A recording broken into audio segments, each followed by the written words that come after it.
আসসালামু আলাইকুম।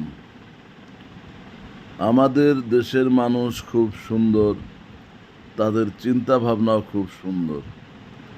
যখনই কোনো রকমের ধর্ষণ বা কোনো ধরনের বড় ধরনের ঘটনা ঘটে, তখনই আমাদের দেশের জনগণ সেখানে আগুনের মধ্যে ঘি ঢেলে সেটাকে কিভাবে বড় করা যায় সেটা তারা করতে বেশ পটু। আজকে একটা নিউজ দেখলাম, ধর্ষণকারী আনার সময়, পুলিশের গাড়ি থেকে নামানোর সময় দুর্বৃত্তরা তাকে গুলি করে মেরেছে। এটা খুবই একটা দুঃখজনক বিষয়। আমাদের দেশের আইনের প্রতি যদি আমরা শ্রদ্ধাশীল না হই, তাহলে আস্তে আস্তে দেখা যাবে যে আমাদের জাতি হিসাবে আমরা ভেঙে পড়ব। তাই আমরা সকলেই সচেতন হব, যাতে করে কোনো অবস্থাতেই আমাদের আশেপাশে কোনো ধরনের ধর্ষণ হতে না পারে। এর জন্য আমাদেরকে প্রথমেই 1 নম্বর কি করতে হবে, আমাদের যে কোমলমতি শিশু আছে বা সন্তানরা আছে, মা এবং বাবা সবসময় তার খেয়াল রাখবে এবং মা সন্তান কোথায় গেল না গেল তাকে দেখে রাখার দায়িত্ব। এখন মোবাইল টিপতেছে মা, সন্তান ওদিকে নাই, এর বাসায় গেছে, ওর বাসায় বসে কয় খেলতেছে, খেলুক। এটা করলে হবে না।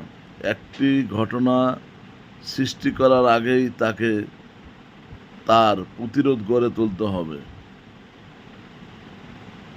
যেমন মা বাবা তার সন্তানকে দেখবে, ঠিক বাড়ির আশেপাশে তাদেরকেও ওই সন্তানের প্রতি খেয়াল রাখতে হবে, যাতে করে ওই সন্তান কোনো অবস্থায় কেউ কোনো ধরনের ক্ষতি করতে না পারে। তাহলে হবে কি, যখন সবার চোখ অন্যায় প্রতিরোধের দিকে তাকিয়ে থাকবে, তখন অন্যায় যারা করে দুষ্কৃতীরা আর সাহস পাবে না। তারপরে আসা যাক আমাদের সমাজ। আমাদের সমাজ ব্যবস্থাটাকে এমনভাবে করতে হবে যাতে করে একটি ঘটনা না হওয়ায় সেদিকে আমাদের খেয়াল রাখতে হবে। আমাদের স্কুল কলেজগুলোকে, মাদ্রাসা মসজিদে, সেখানে শেখাতে হবে অন্যায় কী জিনিস, অন্যায় করলে তার কীরকম শাস্তি হতে পারে এহকালে ও পরকালে। এই সম্বন্ধে আমাদের লেখাপড়া পাঠ্যবস্তুগুলোতে অংশগ্রহণ করাতে হবে। তাহলে দেখবেন আমাদের দেশে এ ধরনের ঘটনা আর ঘটবে না। আমাদের দেশের স্কুল কলেজগুলোতে সাংস্কৃতিক নামে বিভিন্ন ধরনের নাচ গান, বিভিন্ন ধরনের উচ্ছৃঙ্খলা ছেলেমেয়েদেরকে শেখায়।